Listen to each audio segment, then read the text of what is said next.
پارگلی ابراہیم پاشا ایک نو عمر غلام سے سلطنت عثمانیہ کی تاریخ کے سب سے طاقتور اور بہترین وزیر اعظم بننے تک کا سفر۔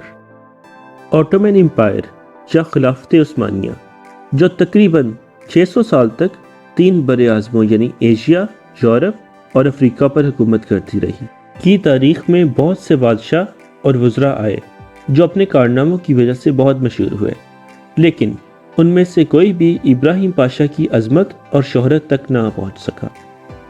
آج کی ویڈیو میں ہم بات کریں گے کہ ابراہیم پاشا کے بچپن کی، کیسے ان کو بچپن میں ہی اغوا کر کے غلام بنا کر بیچ دیا گیا، کیسے وہ ولی عہد شہزادے سلیمان کو ملے، اور کیسے صرف 28 سال کی عمر میں وہ آٹومنز کے سب سے کم عمر وزیر اعظم بنے۔ ابراہیم پاشا یونان کے علاقے وینس کے قصبے پارگا میں 1495 میں پیدا ہوئے۔ ان کے والد مچھلیاں پکڑتے تھے۔ ابراہیم کو بچپن میں ہی بحری قزاقوں نے اغوا کر لیا اور بیچ دیا۔ اس وقت ولی عہد شہزادے سلیمان آٹومنز کی سب سے اہم ریاست منیسا سنبھال رہے تھے۔ ابراہیم کو موسیقی میں کمال حاصل تھا۔ شہزادہ ان کی موسیقی سے اتنا متاثر ہوا کہ ابراہیم کو اپنا دوست اور بھائی بنا لیا۔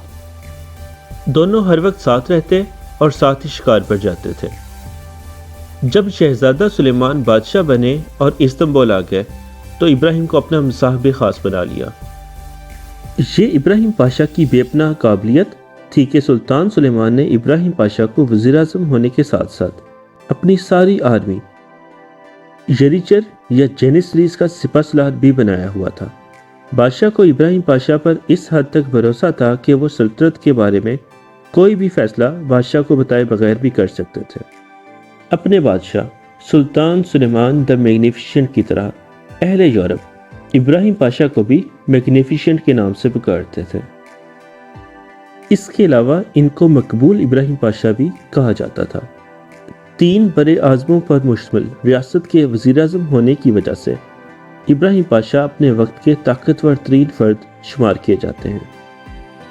جنگ کی تیاری ہو یا سفیروں سے ملاقات، یہ سب اختیارات ابراہیم پاشا کے پاس تھے۔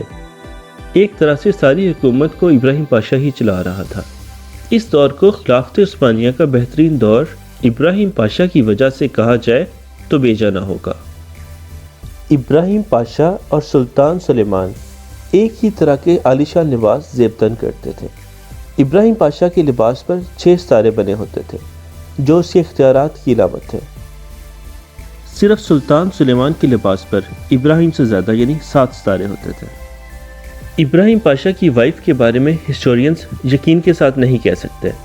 کچھ کا خیال ہے ابراہیم پاشا کی شادی آٹومن گورنر اسکندر پاشا کی بیٹی محسن خاتون سے ہوئی تھی، لیکن زیادہ ہسٹورینز لکھتے ہیں کہ ابراہیم پاشا کی وائف سلطان سلیمان کی چھوٹی بہن ہتیجے سلطان تھیں۔ ترکش ڈرامہ میگنیفیشنٹ سینچری میں بھی ہتیجے سلطان کو ہی ابراہیم کی وائف دکھایا گیا ہے۔ ترکش ہسٹورینز نے ابراہیم کے لیے داماد کا لفظ بھی استعمال کیا ہے، یعنی شاہی خاندان کا داماد۔ اس سے یہ بات زیادہ صحیح لگتی ہے کہ ہتیجے سلطان ہی ابراہیم کی وائف تھی۔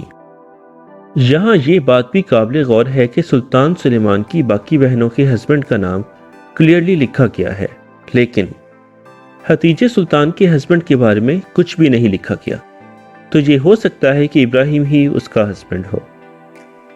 ابراہیم پاشا اور سلطان سلیمان دونوں الیگزینڈر دی گریٹ کی طرح دنیا کے بڑے حصے پر قبضہ کرنا چاہتے تھے اور پورے یورپ کو اسلامی خلافت میں لانا چاہتے تھے۔ اس وقت تک سلطنت عثمانیہ مشرقی یورپ، ایشیا اور افریقہ تک پھیل گئی تھی۔ ابراہیم پاشا اور سلطان سلیمان نے سب سے پہلے 1521 میں بیلگریڈ یعنی سربیا کو فتح کیا۔ 1522-23 میں روڈز آئیلینڈ فتح کر لیا گیا۔ اس طرح میڈیٹرینین سی پر آٹومنز کا پورا قبضہ ہو گیا۔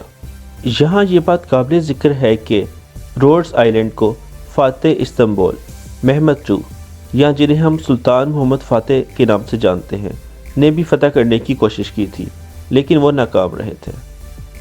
ان سب فتوحات سے بادشاہ ابراہیم کی جنگی مہارت کا دل سے قائل ہو گیا تھا، اسی لیے 1523 میں ابراہیم پاشا کو صرف 28 سال کی عمر میں آٹومنز کا سب سے کم عمر وزیر اعظم بنا دیا گیا۔ اس کے کچھ ہی عرصہ بعد ابراہیم پاشا کو آٹومنز کی ساری آرمی جینیسریز کا سربراہ بھی بنا دیا گیا۔ اتنی ینگ ایج میں اتنی زیادہ ترقی نے ابراہیم پاشا کے بہت سارے دشمن بھی بنا دیے تھے، خاص طور پر دربار کے بہت سے پرانے وزیر جو یہ سمجھتے تھے کہ جو کچھ ابراہیم پاشا کے پاس ہے وہ اصل میں ان کا حق تھا۔ یہاں تک کہ ابراہیم پاشا نے خود بھی بادشاہ کو کہا تھا کہ اتنی تیزی سے اسے ترقی دینا اس کے دشمنوں کو بڑھا رہا ہے، جس کے جواب میں بادشاہ نے اس سے وعدہ کیا تھا کہ بادشاہ کے دور حکومت میں ابراہیم کسی کو جواب دہ نہیں ہے اور نہ اس کو کبھی کوئی سزا دی جائے گی۔ اس کے بعد بادشاہ نے ابراہیم کو یہاں تک اختیار دے دیے کہ وہ بادشاہ کو بتائے بغیر سلطنت کا کوئی بھی فیصلہ کر سکتا ہے۔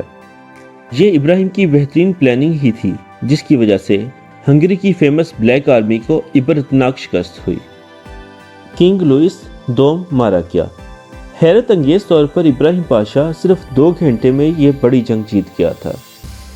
یہ اتنی بڑی کامیابی تھی جس نے پورے یورپ کو ہلا کر رکھ دیا تھا۔ اس کے بعد اہل یورپ نے ابراہیم کے ہوتے ہوئے کبھی بھی ترکوں کے ساتھ کھلے میدان میں جنگ کرنے کی جرأت نہیں کی تھی۔ 1529 میں سلطان سلیمان اور ابراہیم پاشا نے 1 لاکھ سے زیادہ آرمی کے ساتھ آسٹریا ہنگری پر حملہ کر دیا اور اس کے بیشتر علاقے پر قبضہ کر لیا۔ اس کے ساتھ ہی آسٹریا کے دارالحکومت ویانا کا محاصرہ بھی کر لیا گیا۔ اگرچہ موسم کی خرابی اور برف باری کی وجہ سے واپس آنا پڑا، لیکن اس کا بدلہ ابراہیم پاشا نے جلد ہی لے لیا۔ 1533 میں ٹیبل ٹاک پر ابراہیم پاشا نے چارلس پنجم کو آمادہ کر لیا کہ پورے ہنگری اور آسٹریا کے بہت سے علاقوں پر آٹومنز کا قبضہ تسلیم کر لیا جائے۔ تاریخ دان ابراہیم پاشا کو نیگوسیشنز میں بہت ہی باکمال انسان لکھتے ہیں۔ 1535 میں ابراہیم پاشا نے فرانس سے جنگ کی صورت میں ایک دوسرے کی مدد کا وعدہ کیا۔ اس طرح چارلس پنجم اور فرانس کی آپس میں نہ ختم ہونے والی جنگ شروع ہو گئی۔ یورپ کی خانہ جنگی عروج پر پہنچ گئی تھی، جس کا فائدہ ترک اٹھانے والے تھے۔ روم، جس پر کب سے ترکوں کی نظر تھی، کی فتح اب قریب نظر آ رہی تھی۔ لیکن اسی وقت عثمانیوں کو مشرقی سرحد پر اپنے دوسرے طاقتور دشمن سے حالت جنگ میں آنا پڑ گیا۔ جی ہاں، صفاوت یعنی پرشینز کے ساتھ۔ پرشین امپائر کی جیوگرافک لوکیشن ایسی تھی کہ پرشین کسی بھی حملہ آور کا مقابلہ آسانی سے کر سکتے تھے۔ اس کے علاوہ ان کے پاس بہت ہی بڑی فوج بھی تھی، یہاں تک کہ سلطان سلیمان کے باپ سلطان سلیم اول کو بھی پرشیا حاصل کرنے میں ناکامی ہوئی تھی۔ 1533 میں آٹومنز پرشینز وار میں سلطان سلیمان نے اپنی آرمی کو ابراہیم پاشا کی قیادت میں صفاوت بادشاہ طہماسپ کے خلاف لڑنے بھیجا۔ ابراہیم پاشا نے کامیاب پلاننگ کے ساتھ آگے بڑھ کر پرشیا کی کیپٹل تبریز پر قبضہ کر لیا۔ یہاں 1534 میں سلطان سلیمان بھی اس سے آ کر مل گیا اور دونوں نے آگے بڑھ کر بغداد پر قبضہ کر لیا۔ لیکن یہاں سے ابراہیم پاشا کے زوال کا سفر شروع ہو گیا۔ سلطان سلیمان کو اس کے دربار کے کچھ لوگوں نے بتایا کہ جنگ کے دوران ابراہیم پاشا نے اپنے لیے سلطان کا لقب اختیار کیا تھا۔ سلطان نے اس پر ابراہیم پاشا سے سوالات کیے تو اس نے بادشاہ کو مطمئن کر دیا۔ علماء نے سلطان سلیمان کو کہا کہ کیونکہ وہ علاقے نئے فتح ہوئے تھے اور ان کا کوئی حکمران نہیں تھا، تو بطور فاتح اگر ابراہیم اپنے لیے سلطان کا لفظ استعمال کرتا ہے تو یہ جائز ہے۔ بادشاہ خاموش تو ہو گیا، لیکن اس کے دل میں ابراہیم کے لیے شک پیدا ہو گیا تھا۔ دربار میں موجود ابراہیم کے دشمنوں نے بادشاہ کے ابراہیم کے خلاف کان بھرنے تیز کر دیے، جن میں خاص طور پر سلطان سلیمان کی بیوی خرم شامل تھی۔ خرم ابراہیم سے سخت نفرت کرتی تھی۔ اسی کی باتوں میں آ کر بادشاہ نے ابراہیم کو سوتے میں مروا دیا اور کسی نامعلوم جگہ پر دفن کر دیا گیا۔ ابراہیم پاشا کی موت کا سب سے زیادہ نقصان یہ ہوا کہ اس وقت ابراہیم کی کوششوں سے فرانس اور چارلس V میں جنگ جاری تھی اور ابراہیم روم کو فتح کرنے اس پر حملہ کرنے ہی والا تھا۔ ابراہیم کی موت کو آٹومنز کے زوال کی طرف پہلا قدم کہا جاتا ہے۔ یہ خیال کیا جاتا ہے کہ بعد میں بادشاہ کو اپنی غلطی کا احساس ہو گیا تھا۔ بے شمار مواقع پر بادشاہ نے ابراہیم کی موت پر افسوس کیا اور اس کی یاد میں بے شمار شعر لکھے۔ اس کے کچھ عرصہ بعد جب ابراہیم کے ہاتھ سے لکھے ہوئے خطوط ملے تو ان سے اس بات کا پتہ چلتا ہے کہ وہ خوب جانتا تھا کہ اسے مار دیا جائے گا۔ وہ چاہتا تو وہاں سے بھاگ سکتا تھا یا اپنی جان بچانے کے لیے بادشاہ کے خلاف سازش کر سکتا تھا، لیکن وہ اپنے دوست اور بادشاہ سے وفادار رہا اور مر گیا۔ ناظرین، ابراہیم پاشا ایک بہت ہی پراسرار کردار ہے جس کے حالات زندگی اور اس کا عجیب حالات میں مر جانا اور اس کی وفات کے بعد سلطان سلیمان کا بے شمار بار اس بات کا اظہار کرنا کہ اس سے غلطی ہوئی تھی، بتاتا ہے کہ اس میں ایسے معاملات تھے جو تاریخ میں کبھی سامنے نہ آ سکے۔